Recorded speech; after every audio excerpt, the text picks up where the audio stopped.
से ग्राम प्रधान हैं, बीडीसी हैं, कई बार ऐसे तमाम ब्लॉकों पर देखा गया है कि उनसे कई सारे लोग घूस मांगते हैं। इसकी क्वालिटी में कमी है, नई चीज़ होती है, आप तुरंत बताते हैं तो उसका समाधान हो जाता है।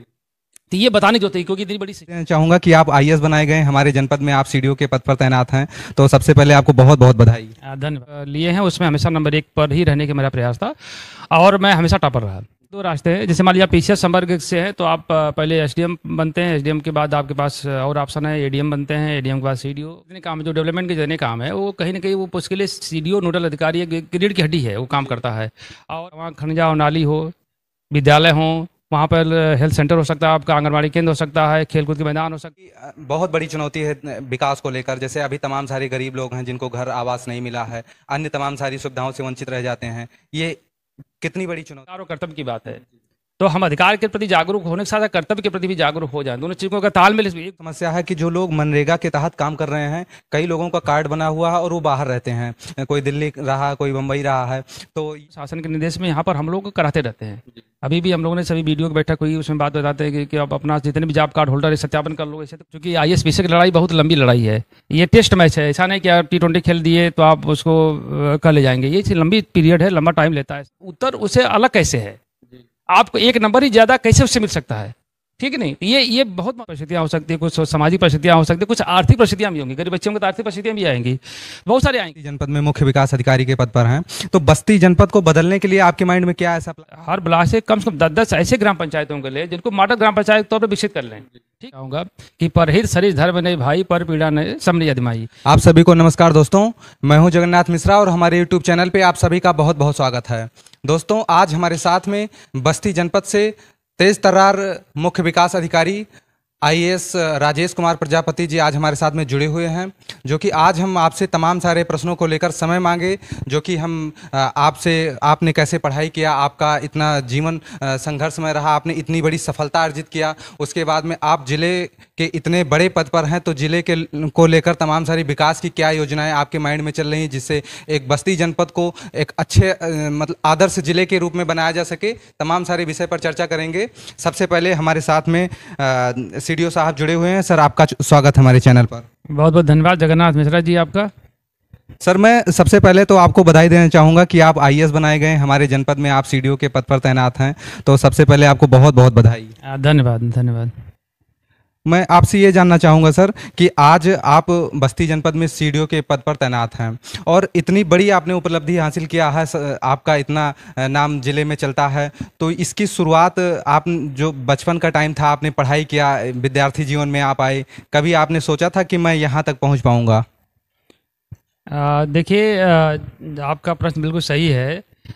मेरा अपना मानना है कि बचपन से ही व्यक्ति के अंदर एक जिज्ञासा, एक सोचने की प्रवृत्ति होती है कि क्या बनना चाहता है। जब मैं पढ़ता था तो मेरे दिमाग में एक हमेशा सोच रहा था कि हमेशा नंबर 1 पर रहो।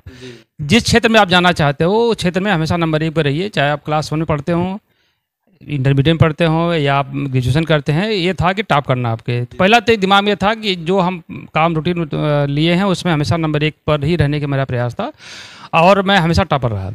मैंने जो पीएचडी की, इसके बाद मेरा बनारस हिंदू यूनिवर्सिटी से मैंने वहीं से मैंने बीए एमए किया, बाद में मेरा जेआरएफ भी हुआ, वहीं पर लेक्चरशिप का था, इसके बाद मैंने पीएचडी की वहीं से। तो मेरा ये मानना है कि किसी भी व्यक्ति के अंदर अगर पहले से धारणा है कि मुझे क्या बनना है वो तय कर लेता है, और उसके लिए उसके अंदर आत्मविश्वास सबसे बड़ी चीज़ होती है। आत्मविश्वास के साथ साथ उस जो आपने लक्ष्य तय किया है, अगर पहुंचने के आपके अंदर एक दृढ़ इच्छा शक्ति है तो आप निश्चित लक्ष्य को पा सकते हैं। क्योंकि मैं ग्रामीण परिवेश से हूं, तो इसलिए मैं जो हमारे आपके चैनल पर जुड़े हुए जो भी हमारे ग्रामीण क्षेत्र से जो स्टूडेंट या विद्यार्थी या इस तरह के जो लोग आना चाह रहे हैं कि किस तरह से कंपटीशन हम बीट करें, कैसे करें, तो उनको दिमाग में एक चीज़ रख कर चलना चाहिए कि ज़िंदगी में जब आप कोई चीज़ करना चाहेंगे तो निश्चित तौर पर बहुत तरह की दिक्कतें आएंगी, और कभी ऐसा नहीं होता कि बहुत आसानी से आप कोई चीज़ लक्ष्य को पा सकते हैं। आपको असफलता में भी मिल सकती है, बहुत मिलेगी, तो उसे भी कभी निराश नहीं होना चाहिए। और ज़िंदगी में हमेशा जो है, जो आपका उद्देश्य है, उसे कभी उसको छोड़ना नहीं चाहिए। जैसे मैं बताऊं आपको, जब मैं ग्रामीण क्षेत्र में था, जब मैंने मुझे याद है जब से कि क्लास 1 से लेकर के जब मैं कक्षा 5 तक पढ़ा, तो मेरे मामा खुद टीचर थे, उन्होंने कहा कि अभी इसको जो है कक्षा 5 में 2 साल मुझे रोक दिया कि नहीं, अभी इसको थोड़ी इसकी कक्षा 5 में और भी इसकी नींव मजबूत हो जाए तो आगे चल के अच्छा होगा। तो मेरे जो साथ के बच्चे थे वो आगे चले गए, मैं 1 साल पीछे रुक भी गया। हालांकि मुझे नहीं लगता था कि उसका बहुत मुझे कुछ फ़र्क पड़ा। इसके बाद फिर वहीं से, जैसे हमारा गाजीपुर जनपद है, वहाँ पर हुरमसूर से मैं पढ़ा लिखा हूँ, वहीं से मैंने हाई स्कूल किया। उसके बाद मेरे हाई स्कूल में भी मेरी पहली पोजीशन थी वहाँ पे। इसके बाद मैंने समता से इंटरमीडिएट किया, वहाँ भी मेरी पहली पोजीशन थी। इसके बाद मैंने बीएचयू से ग्रेजुएशन किया, वहाँ भी मैं बीएचयू का टॉपर रहा, फिर एमए में भी टॉपर रहा, फिर मेरी जीआरएफ भी रही, सब चीज़ रही। लेकिन उसके बीच बहुत सारे झंझावत रहे, ऐसी चीज़ें रही जिससे लगता था कि शायद वो पढ़ाई नहीं हो पाएगी। तो उसके लिए घबराना नहीं चाहिए। मैंने खुद अपना ट्यूशन किया, अपनी पढ़ाई की, लोग बच्चों को पढ़ाता था, और पढ़ाने के बाद अपनी सब तैयारी मैंने किया। मुझे लगता है कि अगर आपका लक्ष्य सामने हो और आपका आत्मविश्वास, दृढ़ निश्चयता आपके साथ है, तो आप लक्ष्य को पा सकते हैं।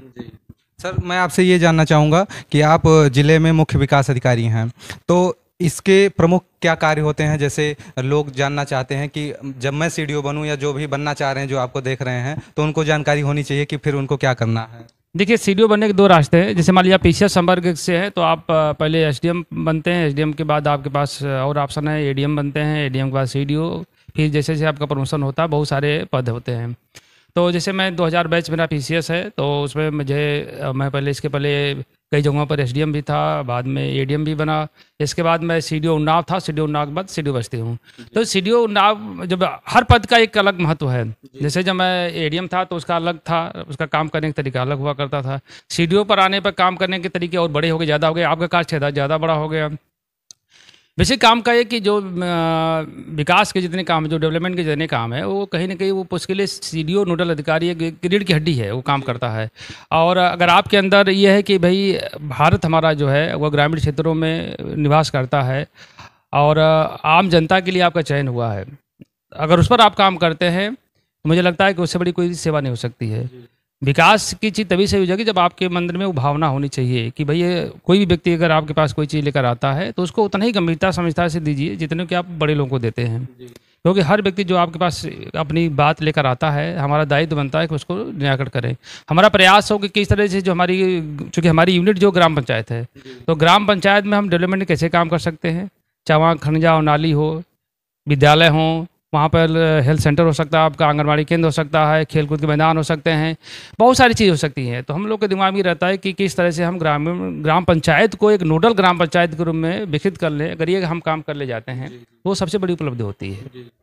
सर, मैं आपसे ये जानना चाहूँगा कि देश हमारा आज़ादी का 75वां वर्ष पूरा कर चुका है, लेकिन अभी भी बहुत बड़ी चुनौती है विकास को लेकर। जैसे अभी तमाम सारे गरीब लोग हैं जिनको घर आवास नहीं मिला है, अन्य तमाम सारी सुविधाओं से वंचित रह जाते हैं। ये कितनी बड़ी चुनौती है सर? देखिए, ये आपकी बात बिल्कुल सही है। आज 75 साल की हम लोग आज़ादी का अमृत महोत्सव मना रहे हैं। सरकार के द्वारा, केंद्र सरकार और राज्य सरकार के द्वारा बहुत सारी योजनाएं चलाई गई, और मुझे लगता है कि अभिनव था, प्रयोग था। लोगों को अपने आज़ादी के समय चीज़ें याद आ गई कि भाई कैसे उस समय लोग एक संघर्ष हमारे लोगों ने किया होगा, मनीषियों ने किया होगा, नेताओं ने किया होगा, स्वतंत्रता संग्राम सेनानियों ने किया होगा।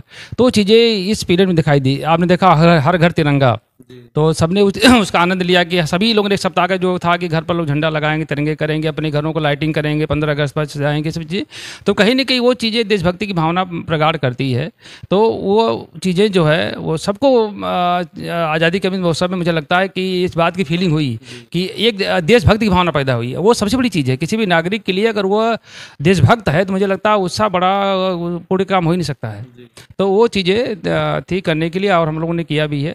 और यही सबने प्रयास था कि जैसे आपने बात कही कि इतने सरकारी सोशल सेक्टर्स की इतनी स्कीम चल रही हैं, चाहे हम पेंशन की बात कर लें, आवास की बात कर लें, मनरेगा की बात करें, या नालम की बात करें, बहुत सारी चीज़ स्कीम सरकार चला रही है। तो उस देखिए होता क्या है कि सरकार चलाती व्यवस्थाएं, हम लोग सब लोग पूरे हमारा स्टाफ अधिकारी काम करते रहते हैं, लेकिन जिनके लिए चलाई जा रही है उनको भी जागरूक होने की ज़रूरत है। क्योंकि देश बहुत बड़ा है, आबादी है, ज़्यादा है, तो केवल ये हम मांग चलें कि केवल सरकारी तंत्र से हम किसी चीज़ को सही कर सकते हैं, वो एक हद तक ठीक है, लेकिन उसमें पूरी सफलता हम पा जाएं ये संभव नहीं होगा। इसीलिए आपने देखा होगा हमारे यहाँ लोकतंत्र भी है। लोकतंत्र के जो पहलू हैं उसमें भी लोग अपनी बातें कहते हैं आकर के, राजनेता हमारे यहाँ आते हैं और जो पब्लिक के लोग आते हैं। तो अगर हर व्यक्ति अपने, कहते हैं ना कि 2 चीज़ें, अधिकार और कर्तव्य की बात है, तो हम अधिकार के प्रति जागरूक होने के साथ कर्तव्य के प्रति भी जागरूक हो जाएं। दोनों चीज़ों का तालमेल एक बना लें, दोनों के एक सिक्के के पहलू मान के काम करें, तो मुझे लगता है कि फिर वो काम आसानी से हो सकता है। जैसे आप देखिए सफाई की बात है, अगर हर व्यक्ति के दिमाग में अगर स्वच्छ भारत मिशन चल रहा है, वो ग्रामीण क्षेत्र में अगर हर व्यक्ति अपने घर का ही कूड़ा साफ करे, जहाँ कूड़े के लिए जगह बन रही है वो डाल दे, वो कर सकता है, ऐसा नहीं कर सकता है। केवल वो ये सोचे कि एक गाँव में हमारे 2-3 सफाई कर्मी हैं, उनके बल पर हम काम करें तो संभव नहीं हो सकता है। तो ये अपने अंदर भी हमें, जो हमने बात की देशभक्ति की, तो हर व्यक्ति को ये मांग चलना चाहिए कि देश आपका है, ये राज्य आपका है, ये गांव पंचायत जहां पर आप रहे हैं वो घर आपका है, तो उसका आप अपने घर को ही साफ कर लें तो मुझे लगता है कि आपका हर व्यक्ति के मन में आ जाए, तो मुझे लगता है कि अपनी स्वच्छ भारत मिशन आपका एक सफल हो गया। इसी तरह से व्यक्ति अपने कर्तव्यों के प्रति, अपने अधिकारों के प्रति जागरूक रहेगा तो कहीं भ्रष्टाचार नहीं होगा। ठीक है, उसकी आवाज़ उठाने की जरूरत होती है। बहुत सारी चीज़ें रहती है जो अधिकारियों के नॉलेज में नहीं आती है। जैसे वो चीज़ आती है, आप बताते हैं कि साहब यहाँ पर घटना हो गई, यहाँ पर काम गड़बड़ होता है, तो जैसे शुरुआत में हम करें, सपोज करिए किसी को डेवलपमेंट का काम चल रहा है, कहीं वहाँ पर आपको लग रहा है इसकी क्वालिटी में कमी है, नई चीज़ होती है, आप तुरंत बताते हैं तो उसका समाधान हो जाता है। तो ये बताने की जरूरत है, क्योंकि इतनी बड़ी सिस्टम है, तो कहीं ना कहीं ये दोनों के सहयोग से काम अच्छा हो सकता है। इसमें जनता की भी सहभागिता उतनी ही इंपॉर्टेंट है जितना कि पब्लिक सर्वेंट की है। सर, मैं एक बहुत प्रमुख क्वेश्चन जानना चाहूँगा जिससे थोड़ा सा लोग परेशान भी रहते हैं। जैसे ग्राम प्रधान हैं, बीडीसी हैं, कई बार ऐसे तमाम ब्लॉकों पर देखा गया है कि उनसे कई सारे लोग घूस मांगते हैं। ये वायरल हुए हैं न्यूज़ में। और एक दूसरी प्रमुख समस्या है कि जो लोग मनरेगा के तहत काम कर रहे हैं, कई लोगों का कार्ड बना हुआ है और वो बाहर रहते हैं, कोई दिल्ली रहा, कोई मुंबई रहा है। तो ये जो इसको आप रोकने के लिए आपके माइंड में क्या स्ट्रेटजी चल रही है कि इस भ्रष्टाचार को रोका जाए? देखिए, मनरेगा मांग चलिए कि सरकार की एक ऐसी योजना है जो कि कोरोना काल में या किसी भी दैवीय आपदा में सबसे बड़ी थी, रोजगार देने वाली थी। तो ये सही बात है कि कहीं ना कहीं मांग चलिए कि जॉब कार्ड ज़्यादा बने होंगे, जिनका जॉब कार्ड बन रहा होगा हो सकता है वो बाहर चला गया हो, ये बिल्कुल सही हो सकता है। लेकिन जब हमारे यहाँ देखा होगा, जो प्रधान इसका दायित्व है, रोजगार सेवक का दायित्व है, सचिव का दायित्व है कि भाई वो काम मनरेगा जब काम जनरेट करता है तो कहीं ना कहीं जो लोग काम मांगते हैं उनके लिए मस्टरों निकालता है। ठीक है, प्रयास सबका ही होता है, कोशिश ये करे कि जो व्यक्ति गांव में निवासी तो उसी का बनना चाहिए। ठीक है, ये बिल्कुल सही है। या कहीं कहीं हम 100% बात नहीं करते, लेकिन कहीं ना कहीं ये शिकायतें जरूर आती है कि साहब किसी न किसी व्यक्ति नहीं था और उसके जगह में कोई काम कर गया, व्यक्ति बाहर तो उसका हो सकता है, ये चीज़ हो सकती है। लेकिन इस पर रोकने के लिए हम लोगों का पूरा प्रयास है कि जॉब कार्ड का सत्यापन शासन के निर्देश में यहाँ पर हम लोग कराते रहते हैं। अभी भी हम लोगों ने सभी वीडियो की बैठक हुई, उसमें बात बताते हैं कि आप अपना जितने भी जॉब कार्ड होल्डर है सत्यापन कर लो। ऐसे तो कोई नहीं है, कोई किसी की डेथ हो गई या कोई नहीं है चला गया तो कम से कम उसको नेस्ट कर दीजिए।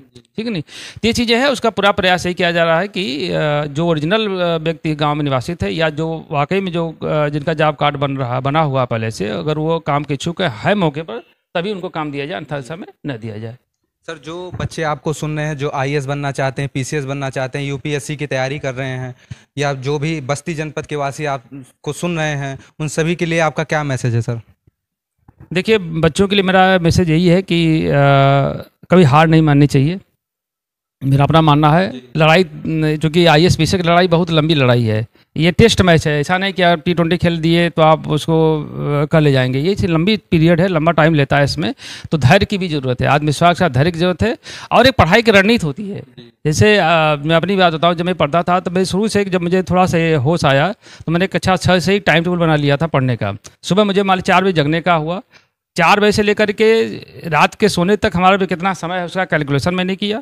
कैलकुलेशन करने के बाद हमने बनाया कि मुझे क्या क्या सब्जेक्ट है, किस सब्जेक्ट को कितना समय देना है, कितने खेल कूद पर देना है, कितने दैनिक दिनचर्या पर देना, वो सब हमने टाइम टेबल बना रखा था। उसमें हम कोशिश करते थे कि 90% या 80% के आसपास को फॉलो कर ले जाए, और मेरी वो आदत रही, हमेशा से रही। और मुझे लगता है कि वो इसी की वजह से मैंने जो है कभी भी, जैसे मैंने आपको बताया, क्लास से 1 के लिए जब मुझे होश आया, जब तक मैंने पढ़ाई की तो हमेशा टॉपर रहा, तो उसका एक बड़ा रीज़न था। पीसीएस के लिए भी मैं कहूँगा कि सबसे बड़ी चीज़ होती है, जब मेरे पीरियड में था उसमें सब्जेक्ट का चयन बहुत महत्वपूर्ण था कि 2 सब्जेक्ट लेना होता था, तो उसमें आपकी अच्छी पकड़ हो। उसको आपको ये देखना होगा कि 10 साल में किस तरह के प्रश्न पूछे जा रहे हैं। वो 10 साल के प्रश्नों को जब उठाते हैं, चाहे आपका जीके का हो या किसी का भी हो, या तो सब्जेक्ट का हो, तो जब उसको पढ़ते हैं तो आपके दिमाग में आइडिया जाता है कि प्रश्न का नेचर कैसा कैसा पूछा जा रहा है और कहाँ से आ रहा है। और उसके लिए आपको पहले से प्लानिंग बनानी पड़ेगी। देखिए, जीएस में जैसे ऑब्जेक्टिव क्वेश्चन में तो आप आराम से कर ले जाएंगे, कोई दिक्कत नहीं आएगी, लेकिन जहाँ पर थ्योरेटिकल क्वेश्चन आता है वहाँ पर आपको अपनी प्लानिंग बनाने की पड़ेगी। एक ही क्वेश्चन को 10 बच्चा लिख रहा है या 1000 लोग लिखेंगे एक ही प्रश्न को, तो आपका उत्तर उसे अलग कैसे है, आपको 1 नंबर ही ज़्यादा कैसे उससे मिल सकता है। ठीक है नहीं, तो ये बहुत महत्वपूर्ण चीज़ होती है कि अगर मान लीजिए 5 क्वेश्चन करना है, आपने एक प्रश्न पर 1 नंबर ज़्यादा लिया तो 5 नंबर आपको ज़्यादा मिल गया, आप टॉप कर जाएंगे। तो ये प्लानिंग हमेशा होनी चाहिए। और चूंकि आप जब PCSIS का एग्ज़ाम देते हैं तो उसमें लिखता है कि इतने शब्दों के अंदर आप दीजिए, कभी 100 शब्द के अंदर होगा, कभी 150 होगा, कभी 250। तो उसके लिए तब आप कर सकते हैं जब उस तक नोट बनाएंगे आप। आपको कम बड़े भाषा मतलब बड़े बड़े जो वाक्य हैं उन वाक्यों को आप कैसे कम शब्दों में कर लेते हैं वो आपकी महानता है। तो भाषा पर पकड़ प्लस राइटिंग आपकी बहुत अच्छी होनी चाहिए। ठीक है, जो चीज़ आप कह रहे हैं एकदम टू द पॉइंट होना चाहिए, उसमें बहुत कथा कहानी नहीं होनी चाहिए। जो चीज़ आप उत्तर लिया टू द पॉइंट आंसर दे रहे हैं आप। ठीक है, तो प्रेजेंटेशन बहुत महत्वपूर्ण है। तो मैं जो भी हमारे बच्चे हैं या जो हमारे युवा साथी हैं जो इस बात को अगर सुन रहे हैं और चाहते हैं, तो जो मैंने बात बताई कि प्रलिति है कि पढ़ने की अपने एक लक्ष्य तय करें। लक्ष्य तय करने के बाद उसका जो बैकग्राउंड है क्या क्या उसके लिए मटेरियल चाहिए उस पर फोकस करें, फिर पढ़ने के एक रणनीति प्लानिंग तैयार करें और आत्मविश्वास हमेशा बनाए रखें। वो जो उनका लक्ष्य है उसको कोई भूले नहीं। उसमें बाधाएँ बहुत आएंगी, रास्ते भटकाने का बहुत प्रयास होगा, कुछ पारिवारिक परिस्थितियाँ हो सकती हैं, कुछ सामाजिक परिस्थितियाँ हो सकती हैं, कुछ आर्थिक परिस्थितियाँ भी होंगी। गरीब बच्चों को तो आर्थिक परिस्थितियाँ भी आएंगी, बहुत सारी आएंगी। लेकिन उस पर एक कि उनको अपने अंदर उत्साह को मरने मत दीजिए। तो मुझे पूरा सा विश्वास है कि आपको सफलता जरूर मिलेगी, इसमें कोई संदेह नहीं है। सर, मैं अंतिम प्रश्न आपसे एक जानना चाहूँगा, चूँकि आप बस्ती जनपद में मुख्य विकास अधिकारी के पद पर हैं, तो बस्ती जनपद को बदलने के लिए आपके माइंड में क्या ऐसा प्लान चल रहा है कि बस्ती को एक अलग जिला बना देना है विकास के लिए? देखिए, बस्ती में अभी हम लोगों ने प्रयास था, जिलाधिकारी महोदया का भी एक अभिनव प्रयास था कि जैसे मनरेगा के माध्यम से हम लोगों ने, जैसे आपने देखा होगा कि बेसिक के जो विद्यालय हैं उसमें कायाकल्प के द्वारा बाउंड्री वाल, बहुत सारे विद्यालय जहाँ बाउंड्री वाल ही नहीं थी, हम लोगों ने सर्वे कराया कर लगभग 650 के आसपास ऐसे विद्यालय निकले जो कि बाउंड्री विहीन थे। उससे दिक्कतें क्या होती थी कि वहाँ पर चोरी हो जाती थी, जानवर भी आते थे, बहुत सारी चीज़ होती थी। तो बाउंड्री वाल बनाने का एक जो जिलाधिकारी महोदया के द्वारा निर्णय लिया गया उस पर हम लोग काफ़ी सफल आगे भी हो गए हैं। लगभग हमारी 50% से ऊपर जो है बाउंड्री वाल बन भी गई है, कुछ पूरी भी हो गई है, डेंटिंग पेंटिंग भी हो रही है। इसके अलावा प्रयास ये था कि जो हमारे विद्यालय हैं उनको हम कैसे उनको एक मॉडल विद्यालय बनाएं। इसके अलावा हम लोगों ने प्लान बनाया था कि हर ब्लॉक से कम 10-10 ऐसे ग्राम पंचायतों के लिए जिनको मॉडल ग्राम पंचायत के तौर पर विकसित कर लें।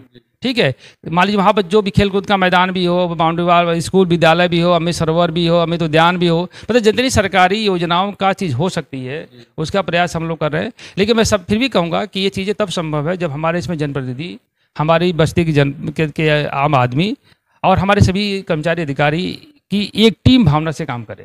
ये मांग चले कि हम बस्ती में रह रहे हैं तो बस्ती ही हमारा परिवार है। ठीक है, और इसमें जितने निवासित करने वाले हम परिवार के मेंबर हैं और एक दूसरे की मदद करना या जो हमारा कर्तव्य है, जो ड्यूटी है, उस काम को अगर हम अच्छा से करते हैं तो उससे बड़ा कोई कहीं न कर्म है, न धर्म है, न कोई पूजा पाठ है। तो हम कहीं अन्य जगहों पर जाने के बजाय जो हमारा कर्तव्य है अगर उसी को अच्छे से निभा रहे हैं, मुझे लगता है कि ईश्वर की उपासना उससे बड़ी हो ही नहीं सकती किसी व्यक्ति के लिए। ये करना चाहिए। दोस्तों, अभी तक आप सभी मुख्य विकास अधिकारी IAS राजेश कुमार प्रजापति जी को सुन रहे थे, जो कि हमने बस्ती जनपद से रिलेटेड विकास को लेकर, चाहे बच्चों के लिए जो पढ़ाई कर रहे हैं, जो बस्ती वासी हैं, सभी के लिए मैंने प्रश्न किया। इसमें एक बात सामने निकल कर आई कि अगर आप सभी UPSC की तैयारी कर रहे हैं, आप सभी को संघर्ष तो बहुत सारा झेलना पड़ेगा, जो कि सर ने भी अभी बताया, आप सभी ने सुना वीडियो के बीच में कि संघर्ष का सामना करना पड़ेगा, समस्याएँ आएंगी, लेकिन उन परेशानियों को झेलते हुए जब आप आगे बढ़ जाएंगे निश्चित रूप से आप सभी को सफलता मिलेगी। लेकिन आपका आत्मविश्वास टूटना नहीं चाहिए, वो बना रहना चाहिए। दूसरी बात, बस्ती के विकास को लेकर भी हमने फोकस किया, जो कि सर के माध्यम से यह जानकारी मिली कि बस्तीवासी हों, चाहे वो बस्ती के जनप्रतिनिधि हों, चाहे वो अधिकारीगण हों, चाहे वो बस्ती के आम नागरिक हों, सभी को मिलकर एक टीम भावना की तरह काम करना चाहिए। निश्चित रूप से बस्ती एक आदर्श बस्ती की तरह नजर आएगा और बस्ती का विकास होगा। तो हमारे साथ में आपने सर इतना अमूल्य समय दिया और बातचीत किया, इसके लिए आपको सर बहुत बहुत धन्यवाद। नहीं, बहुत बहुत धन्यवाद। खाली लास्ट में एक चीज़ कहूँगा कि एक तुलसीदास की चौपाई में सभी साथियों से शेयर करना चाहूँगा कि परहित सरिस धर्म नहीं भाई, पर पीड़ा नहीं सब नहीं अदमाई। मतलब ज़िंदगी में एक चीज़ अगर आप इस लाइन को याद रखते हैं कि दुनिया में भलाई करने से बड़ा दुनिया का कोई धर्म नहीं है और दूसरे को पीड़ा पहुंचाने से बड़ा कोई अधर्म नहीं है। आप जिस पद पर जिस योग्य हैं उसके अनुसार आप किसी की मदद करते हैं तो इससे बड़ा कोई धर्म है। इसको अगर आप फॉलो करते हैं, मैं मान चलता हूँ ज़िंदगी में कभी किसी चीज़ का आपको अभाव हो ही नहीं सकता है। तो बहुत सारी शुभकामनाएं, बधाइयाँ आपको जगन्नाथ जी, आपके पूरे यूट्यूब चैनल को मेरी तरफ से बहुत सारी शुभकामनाएं, बधाइयाँ। धन्यवाद सर।